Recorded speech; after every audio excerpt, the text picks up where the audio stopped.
Hello, everyone, and welcome to the third annual Plant Health Virtual Conference brought to you by Greenhouse Management Magazine. I'm Kate Spurgeon, editor of Greenhouse Management, and I'm so glad that you could all join us today. We've got a great lineup of experts who are going to be sharing their research and their insights on some of the biggest threats to your greenhouse crops. First of all, I'd like to thank this year's sponsors, Winfield United, TRAM, OHP, and Ag Biome Innovations for their support. And so just a few notes before we get started. If you have any questions at all during any of the presentations today, please use the chat box to your right to enter your question, and we'll address those at the Q&A sessions following each presentation. We will also be recording each session of today's conference, and we'll have them available at greenhousemag.com in the coming weeks. Each of you will receive an email with a link to the recordings when they become available. And so now I'd like to introduce Dr. Raymond Cloyd, who will be presenting the first session today on pesticide resistance management, what you need to know to effectively manage insects and mite pests. So just a little bit about Raymond. Dr. Raymond Cloyd is a state extension leader for entomology, professor and extension specialist in horticultural entomology, plant protection in the Department of Entomology at Kansas State University. Raymond has a 70% extension and 30% research appointment at Kansas State. His expertise is in pest management in greenhouses, nurseries, landscapes, turf grass, conservatories, interior scapes, Christmas trees, and vegetables and fruits. Raymond is the extension specialist in horticultural entomology for the state of Kansas, with a major clientele that includes homeowners, master gardeners, and professional commercial operators. So Raymond, go ahead and take it away. Thank you, Kate. I hope you can all hear me, and good morning, good afternoon. The title of my presentation for this virtual conference is Pesticide Resistance Management, What You Need to Know to Effectively Manage Insect and Mite Pests. How do you do this?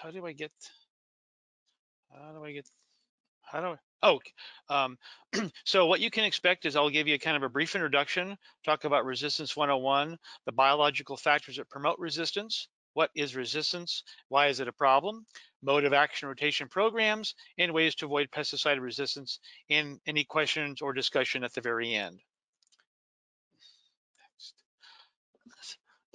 So when we look at greenhouse production systems, the primary means of dealing with insect or mite pests in horticultural crop production systems is still the use of pesticides, although we've gotten away from the hard or a very big the big products we talk about, and now we're dealing with a series of selective products that have more human safety.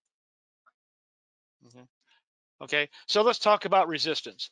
There's a little bit of terminology early, and we'll go through it. So resistance is the genetic ability of some individuals in an insect or mite pest population that survive an application or applications of pesticides.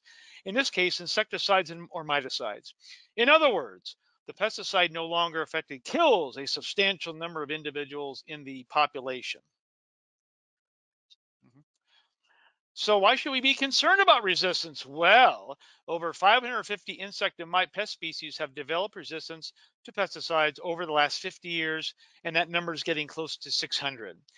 And the reason for that is because insects and mites, well, they survive as they possess these inherent abilities to evolve or adapt to various environmental and human disturbance factors, in this case, pesticides.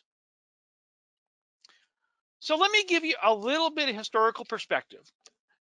In the 1980s, this is a list from the database of arthropod resistance to pesticides. Here is the green melon aphid was resistant to 30. The green peach aphid was resistant to 68 compounds. The whitefly, 33. Two-spotted spider mite, 72. And the western flower thrips, which was relatively a new pest in the 80s, was resistant to 13. Well, let's move forward. The western flower thrips is now, there's documentation of 153 cases of insecticide resistance associated with the western flower thrips populations worldwide. These cases of resistance involve insecticides in at least 7 chemical classes based on the Insecticide Resistance Action Committee, IRAC, and we'll come back to that. In addition, certain western flower thrips populations may possess what we call multiple mechanisms of resistance, and we will discuss mechanisms of resistance, or resistance may involve multiple genes, or we also call that polygenic. So here is a really good publication, and much of the information I'll be discussing in this in my portion of this virtual conference comes from this. It's called The Evolution of Insecticide Resistance. Have the insects won? That's skeptical. But if you want to download this publication, it is from 1989, and the information is still even relevant today. So let's continue on with some of the definitions and understanding of the fundamentals of resistance. Resistance develops at the population level and is an inherited trait. That is, the surviving insect or mite pest that pass those traits genetically onto the offspring or young or next generation. And what this does is it enriches the gene pool with resistant genes. That is, the frequency or proportion of individuals are going to be highly resistant to the insecticide, miticide, or more definitively, the mode of action. Resistance indicates a change in the genetic composition of an insect or mite pest population in response to selection by a pesticide over time. So what's really important to understand is we call the selection pressure. The selection pressure for resistance increases as application frequency increases. So every time a grower or producer sprays an insecticide or miticide in this case, they are putting we call selection pressure. And what that means is you're killing all the susceptibles and leaving the resistant individuals, consequently increasing the proportion or frequency of resistant individuals in that pest population. And this is especially the case when insecticides and miticides with the same mode of action are applied in succession. The frequency in which resistant genes occur in a pest population determines the rate that resistance can develop. So here's an example. Selection pressure placed on an insect or mite pest populations influences speed of resistance. So let's go ahead and look what happens at this level. When you're making an application of insecticide or miticide, what's really happening there from a standpoint of dynamics? Well, what you're doing is when you make your spray application, there's a mixture of we call susceptible and resistant individuals. When you make your spray application of an insecticide, you're killing all the susceptibles, leaving the resistant individuals, and those resistant individuals then will breed with each other, and that consequently increases the frequency or proportion of resistant individuals in that population. So let's give you another example. Here's a mite population that right now is at 4% resistant individuals. Let's say you make an application of something like fluoromite. Well, what you do is you're killing all the susceptibles, leaving the resistant individuals. You've gone now from 4% frequency of resistance now to 20. Okay, they will breed. You'll still have some susceptibles, but now we're increasing the frequency or proportion of these resistant individuals that are highlighted in black. Let's make another application of fluoromite. So now you've gone from 20% and now you're increased to 63% frequency of resistant individuals. They will then breed, and eventually you have a population that stands from 4% initially after one application, and then after two applications, we're looking at 63% frequency of resistant individuals. That's how it works. So let's now talk about these mechanisms. That is, how do insects and mite pests become susceptible or less prone or less predisposed to these materials? Well, for the sake of brevity, I'll talk about metabolic resistance and physiological resistance. Metabolic resistance is very common among most insects. It's the degradation of the active ingredient by an insect or mite pest. These insects or mites possess enzymes, and don't need to go into that. So when the pesticide enters the body, these enzymes, they will attack the active ingredient and convert it into a non-toxic form. What they're doing is they're converting it from a water-hating, hydrophobic, to a water-loving hydrophilic form, so then it can be excreted out with the other waste products. And as I just mentioned, metabolism is the most common resistance mechanism that occurs in insects. So I wanted to try to find a diagram that was PC and not harmful, but I came up with this one. So if this is what you can think of in regards to metabolic resistance. What about the next one? Well, physiological resistance is where the insect or mite pest modifies the target site. In other words, we call that the lock and key of the pesticide. This decreases the sensitivity of the active ingredient to the physical point of attack. Consequently, the insecticide does not bind to the target site, and that results in resistance. Now, there are two types of resistance. There's cross resistance. This is where it's based on a single resistance mechanism, whether it be metabolic or physiological, that confers resistance to pesticides in the same chemical class or having similar modes of action. An example of this would be an insect population resistant to both acephate and mesurol. Acephate is an organophosphate, that's orthene. Mesurol is or methylcarb is a carbamate. Although they're in separate chemical classes, they have the same mode of action. The second one is we call multiple resistance, and that's where the insect or mite pest population is resistant to more than one pesticide by means of having multiple resistance mechanisms. These would be examples of insects or mites that have both metabolic or physiological resistance.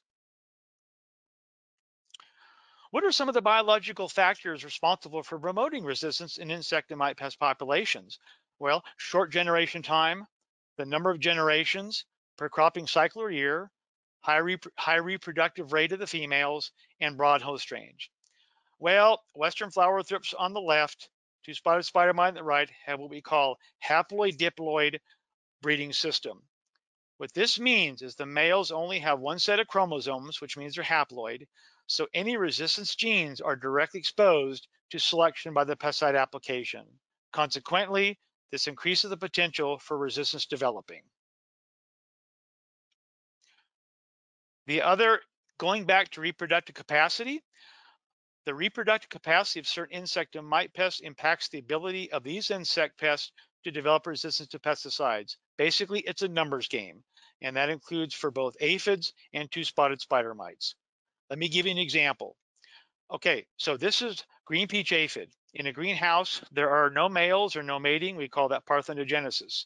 So if this aphid has metabolic resistance, then all the offspring that are being shot out the back, these are basically genetic clones or nymphs, they also will have the same traits, the metabolic resistance that the mother has. So how bad can this get? Well, let's look at the reproductive potential of aphids. In this case, we have a lot of aphids on the leaf undersides. In 5 generations, a single green peach aphid may give rise to 13 million individuals.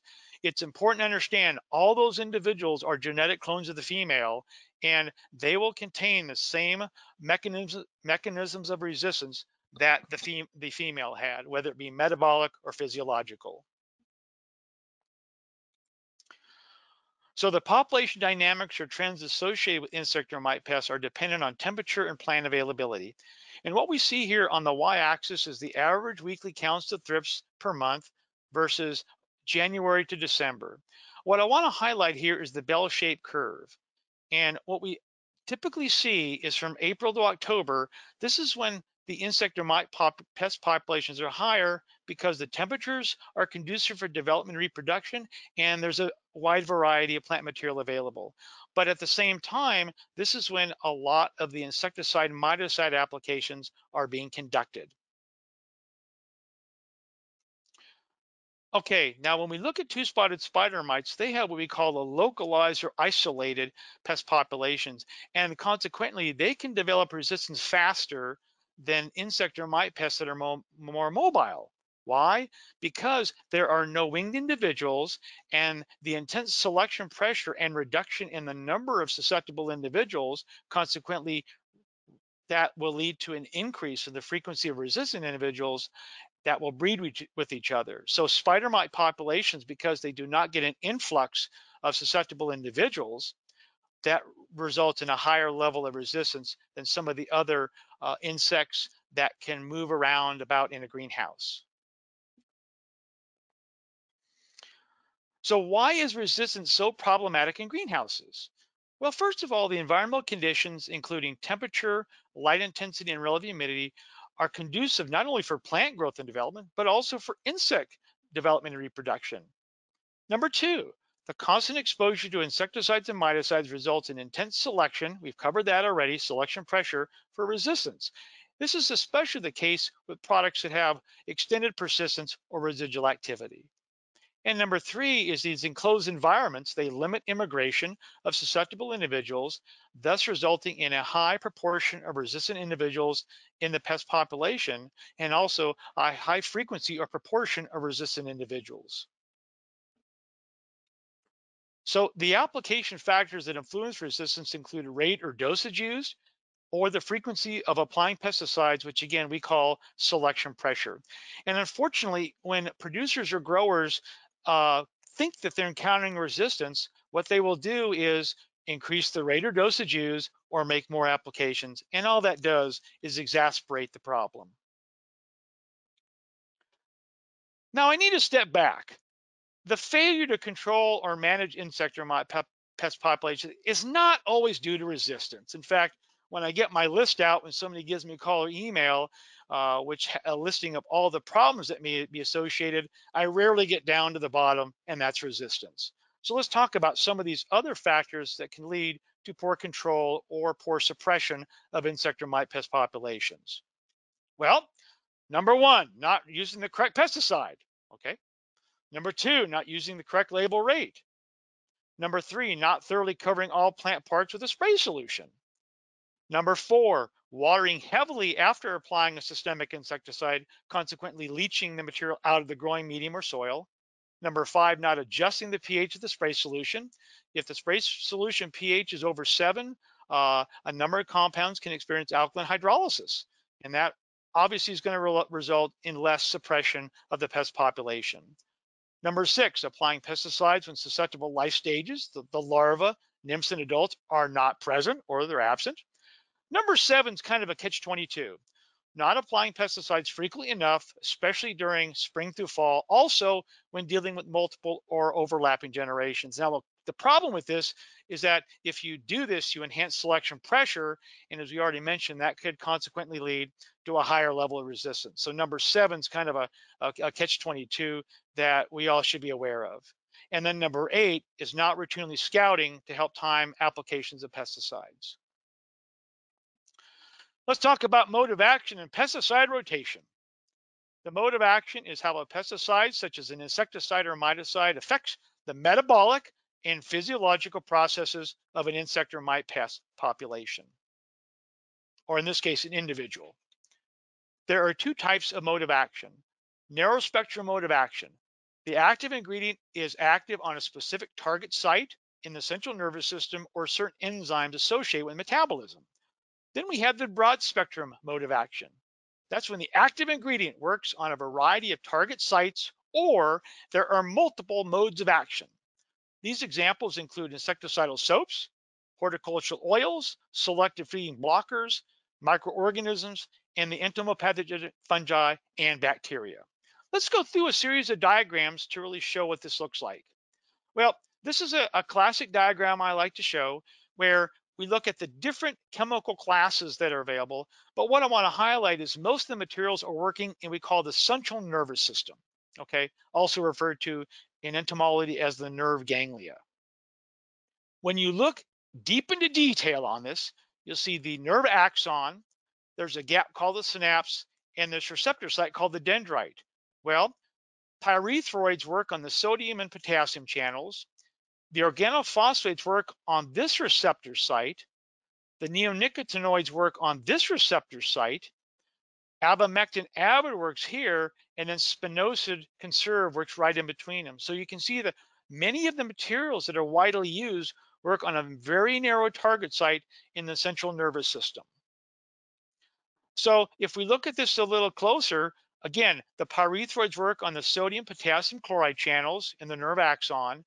And then the organophosphates and carbamates work in this region right here. That's where the synapse is at.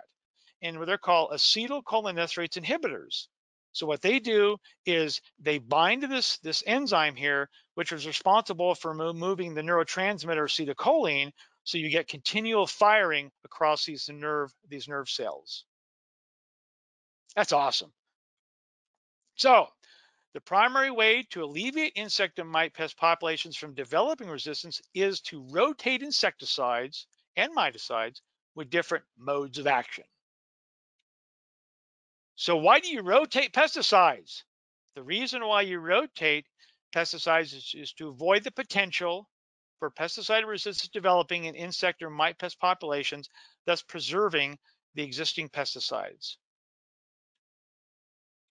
Okay, I mentioned IRAC. IRAC is the Insecticide Resistance Action Committee, and they have what we call the Mode of Action Classification Scheme. When you get on their website, you'll see this type of information. What this is on the very far left is the main group. These are numbers basically. And then the next one is called the subgrouping. And that gives you letter and number designations. So if we go over to the neonicotinoids on the right, you'll see they are a 4A. The 4 the main group and the A is a subgroup. And all this information should be right on the label. All the new pesticides, insecticides, and miticides, and I believe even fungicides, have the IRAC designation right on the label. Well, if that becomes too confusing, Grower Talks has put together, sponsored by BASF, an insecticide, miticide, and fungicide guide. And I've been involved in this for many, many years. What's in here is that it's a listing I put together of the pest control materials for managing insect and mite pests of greenhouse grown horticultural crops. And what I have here is the target insect or mite pest, in this case, spider mite. Then we have the active ingredients, the common trade names, the REI, and this far right is really critical. This is the spelled out mode of action, and the number in or letter in parentheses is the actual IRAC designation. Okay, so for Avid, it's a GABA-gated chloride channel activator, and it's an IRAC designation 6. Okay, now we're going to talk about that the rotation of insecticides assumes, and there's a lot of big assumptions here, that the frequency of individuals resistant to one insecticide will decrease during the application of another insecticide with a different or distinct mode of action. So hang on to your seats. This is an awesome diagram from George Giorgio, who was at UC Riverside, but this is where the rubber meets the road. Let's go over this. Okay.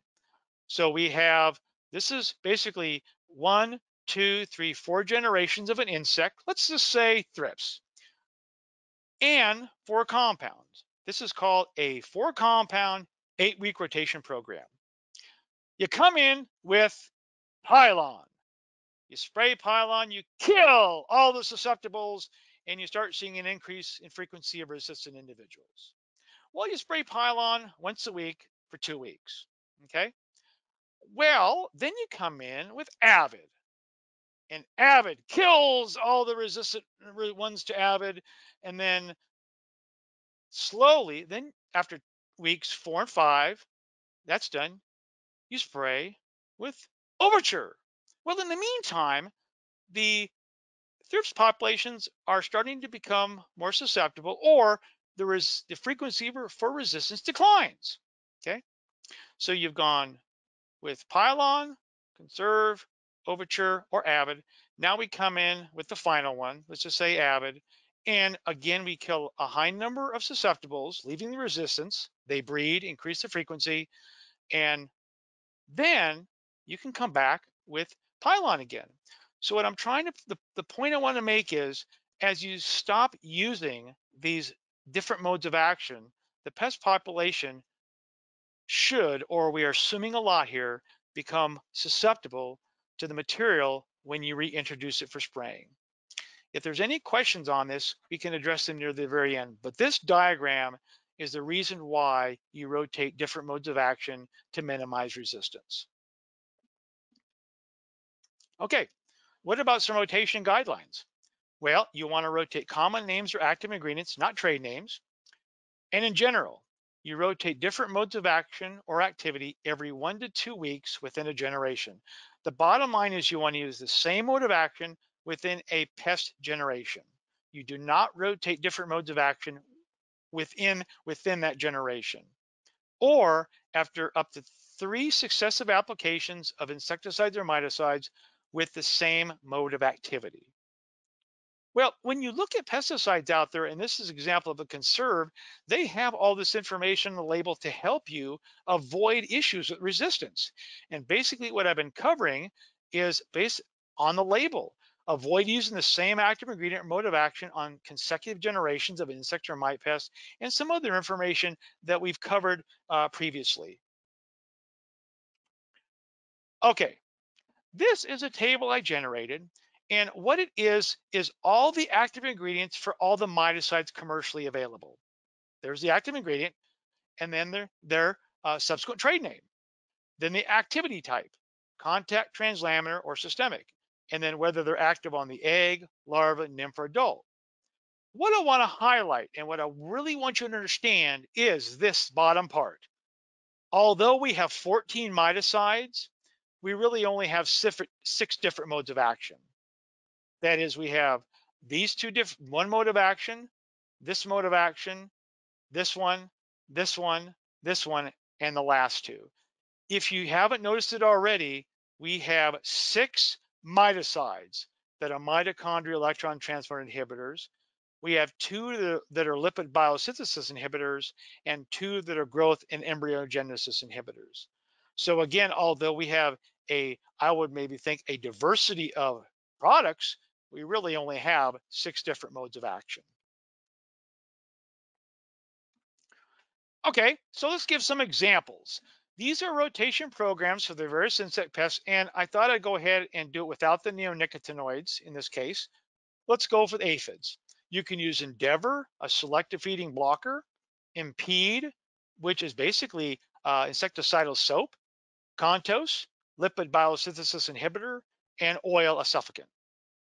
Again, these are we call 4-product, 8-week rotation programs. You're using this one mode of action for 2 weeks approximately, and then you're switching. So Endeavor weeks 1 and 2, Impede weeks 3 and 4, Contos weeks 4 and 5, excuse me, 1, 2, 3, 4, 5, 6, and 7 and 8. 8-week rotation program, 4 products. For whiteflies, we got Distance, Mainspring, Pedestal, and Contos. For mealybugs, Impede, Talus, Sulfoilex, and Rycar. Thrips, Conserve, Pylon, Avid, Overture. Scales, Pure Spray Oil, Impede, Talus, Tallstar. Fungus gnats, Nemesis is a beneficial nematode. Distance, Citation, Pylon. Very, very discrete or different modes of actions used in these rotation programs. Okay, I love to make insects talk. So, hey, Joe, here comes the spray guy again. I bet he's using the same stuff as last time.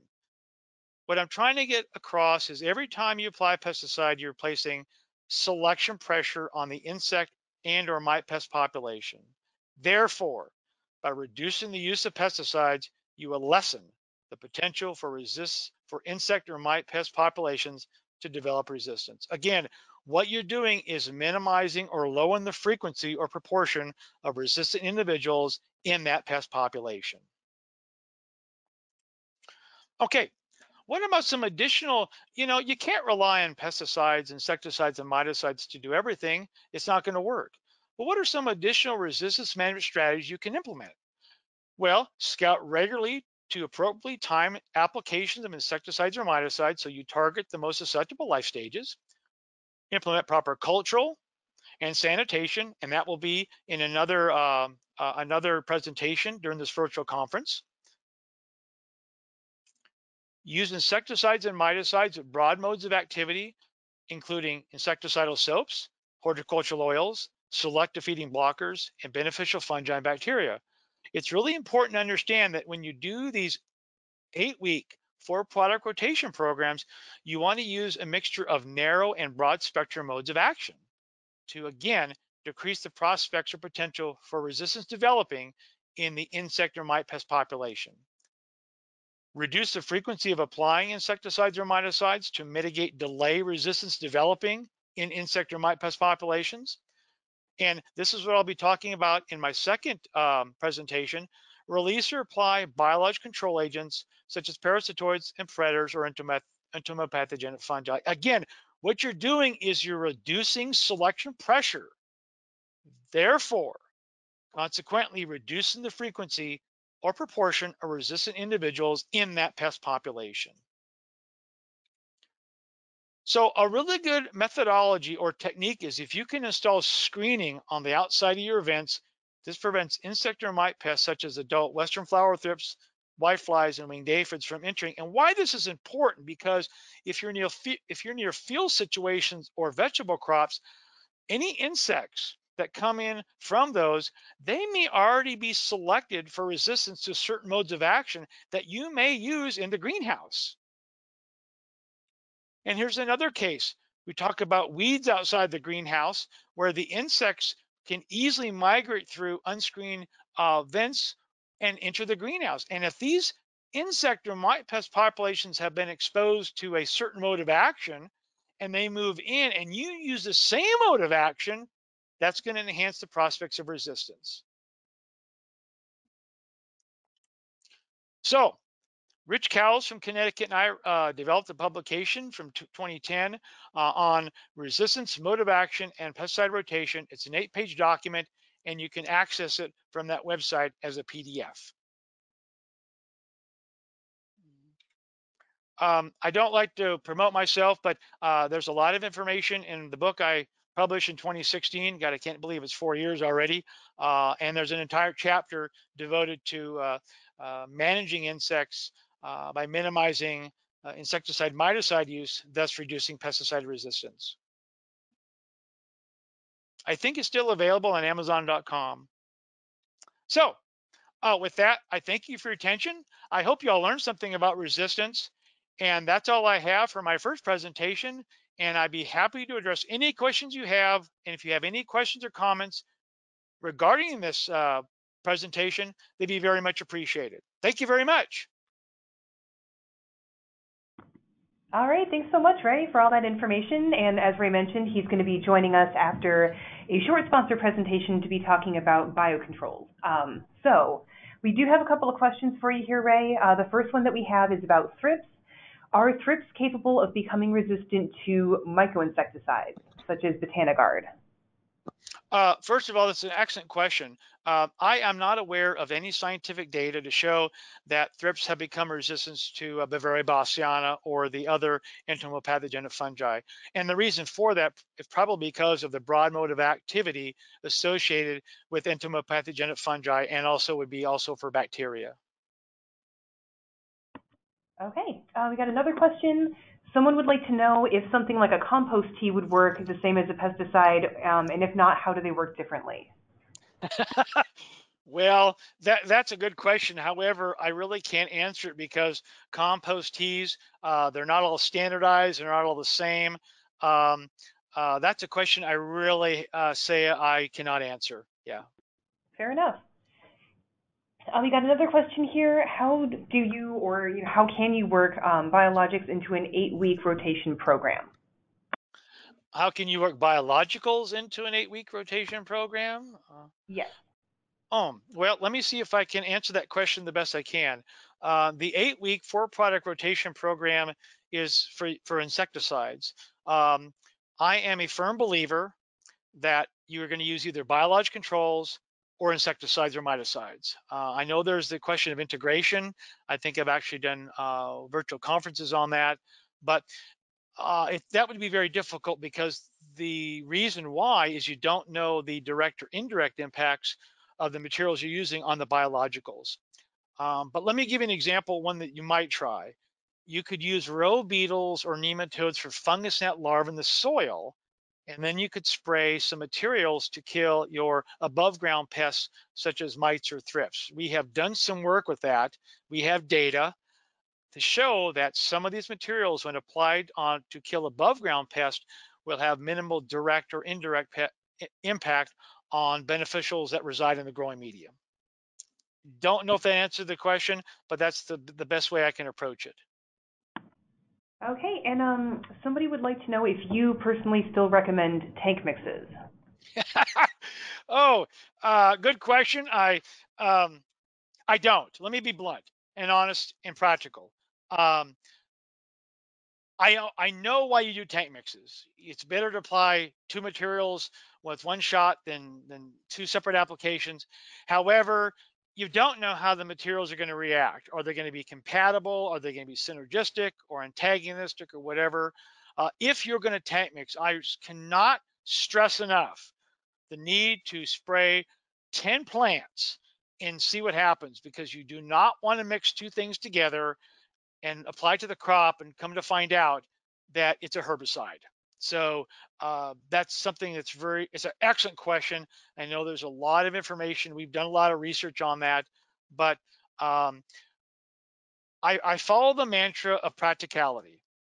If you have a product that will kill multiple insect pests like pylon, get surfs and mites, there's no need to tank mix. But I understand if you have thrips and aphids and you want to maybe tank mix, conserve, and mainspring. That makes sense. But you need to test that mixture to make sure that it will not cause phytotoxicity or burn your plants. Okay, good stuff. Actually, we have a couple of questions from people asking if you can go back one slide to what you had right before this slide. Okay, I'll see if I can go back. So page up. Uh, you know, I don't know if I can. I don't know if I can, Kate. I'm trying right now, but Okay. let's just see if I can go back. Well, for anyone who does want to see that last slide one more time, we What are was going to have a recording of this available. So if you can just wait for the recording to come out, you can definitely go back, watch the entire thing, and get that slide information that you were looking for. Also, it looks like if you were you right clicking earlier? Okay, I'm right Go to clicking. previous. Yeah. Okay, that one? One more. I think one more. Not that one. Well, That one? No. Can you go one more? That one? There it is. That's it. I believe that's the one they were looking for. Yeah, yeah. And again, like you mentioned, Kate, when you archive, they can go back and look and then get that link to find that publication. Absolutely. All right, we got a question about mealybugs. Why are mealybugs treated differently than scale in terms of pesticides? And they're kind of wondering if that isn't a type of scale. Okay, that's a great question. Mealybugs and scales are very related. They're in the same group, but they're actually different. But they feed the same. They're phloem feeding insects, at least soft scales are, and they both produce honeydew. So really, their feeding behavior is similar. Now there are soft scales like brown soft scale that feed in the phloem, but hard scales that can be problematic in interior scapes. And one of them I remember is hemispherical scale. Does not feed in the phloem. It feeds in cells, so you're not going to get honeydew production. So that's the difference between a hard scale and a soft scale. Hard scales don't produce honeydew, soft scales do, because like mealybugs are feeding in the phloem sieve tubes. And we've got a question here about multispectral imaging. Do you see a value in using that to detect, plant diseases or pests in order to reduce scouting time and to reduce insecticide or pesticide applications? Very good question. We've talked about this. We've thought about it. What multispectral imaging will give you is a visual assessment of the plant. In my understanding, if I'm not, please correct me. The problem is when the plant starts showing symptomology or problems, it may be too late. So that is one of my concerns about using that. So when we talk about pest management greenhouses, and that includes diseases that I'm sure Dr. Chase will address, it's mostly preventative. You got to be out there scouting. You got to. I showed you it's a numbers game. I mean, these insects and mites produce tremendous amounts of offspring, and you want to avoid that. So it's early detection, getting out there early if for your biologicals or whatever, and not dealing with outbreaks, because when plants are over 50% infested, it's time to throw them away. You're not going to salvage them at that point. Okay, and if we could just go back to that 8-week rotation program again. During that, someone wants to know if you're rotating at the start of every new generation, because they're concerned that it might be different for each pest depending on their cycle. Okay, so let's see. I think I got. I'll do what I can. Okay, we're getting close. Okay, this right here. Yeah. So what I'm Yeah. saying is at the beginning of the season, beginning of the cropping cycle, which is coming up, you start with this product, use it for 1 to 2 weeks. Then for 3 weeks, 3 and 4, this product, 5 and 6, 7 and 8. Now in the summertime, you may have to make this a 4-week, 4 product rotation program, because when the temperatures start getting above 75 and 80, then the life cycle of these insects is going to occur quicker. So I know it's not perfect, because you are running into multiple generations and overlapping generations, but it's better than not knowing, or not, or using the same mode of action for 4 or 5 weeks. That's probably going to result in an enhanced frequency or proportion of resistant individuals in the insect or mite pest population. I hope that answered the question. I'll let you know if there are any follow-ups to that. But Okay. somebody actually wanted to ask about tank mixes again. How do you target multiple insects without using tank mixes, since not every insecticide will cover, all the pests in someone's greenhouse? Excellent question. I don't have the answers, but let's look at this list right here. Pylon will get mites and thrips.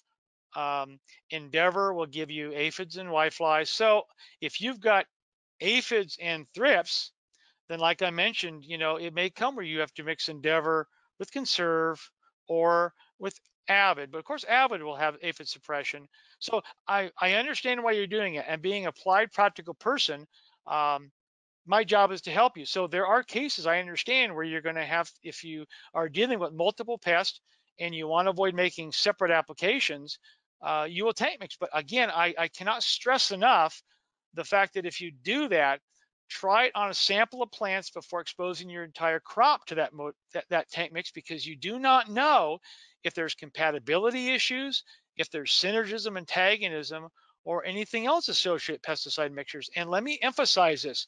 It's not always the active ingredient we're concerned about, it's the surfactants or adjuvants in the formulation. So if you mix 2 products together that contain surfactants, you are doubling the surfactant rate. And we know that certain surfactants can actually cause phytotoxicity. So there are some issues there. In fact, that might be a good, another good virtual conference to do is on pesticide mixtures, to get more into detail on that. Okay, great. And we have a question from someone here in Southern California. She's asking, what do you suggest for a greenhouse that essentially doesn't have particular seasons? So if you can't go based on that, if it's light controlled and temp controlled, what do you do if you don't have those fluctuations? In fluctuations in temperature or pest populations? Temperature, I believe. So, Kate, can you repeat that? I'm trying to wrap my brain around the actual question that I can address it appropriately. Sure. So when you're looking at a rotation program and you're mentioning, at the beginning of the season do this, and a little bit later do this, I think this person would like to know what you do when you don't have, basically you don't have seasons as much, where everything's kind of same amount of light, not a lot of change in temperature. I got it. Well, I think what you're going to have to do is, whenever you introduce a crop, whenever a new crop, whatever, that's when you start your rotation programs. But that's a really good question. I know, coming from California myself, where there really is no season. You've got crops in there all the time. You almost have to set a start point for each of the crops or cropping systems, and start those rotation programs based on that. Excellent question, though. Okay, and I think we have time for one more question. This is actually about hemp crops. For things like hemp crops with limited pesticide options, is there a problem with relying solely on broad spectrum insecticides for things like mites and aphids? Oh boy. Well, let me say right away, I am a proponent of not using any pesticides on hemp. Okay. That said, um, I would rely on biologicals 100%. But I do know that there are growers out there, especially with clones, that want to spray at this point. And the reason I'm very concerned about that is because some pesticides can actually change the secondary metabolites in plants. And again, if you're over 0.3% THC, you run into a problem. So that's an really good question, but it really requires a lot of forethought. And again, working with hemp growers and also cannabis growers. To me, those are crops that are 100% biological, mainly because there are no pesticides registered for hemp at this point. I'm not trying to evade the question, but it's a difficult one. Okay, well, thanks so much, Ray. Ray, again, is going to be sticking around to join us for the next session, so stay tuned for that.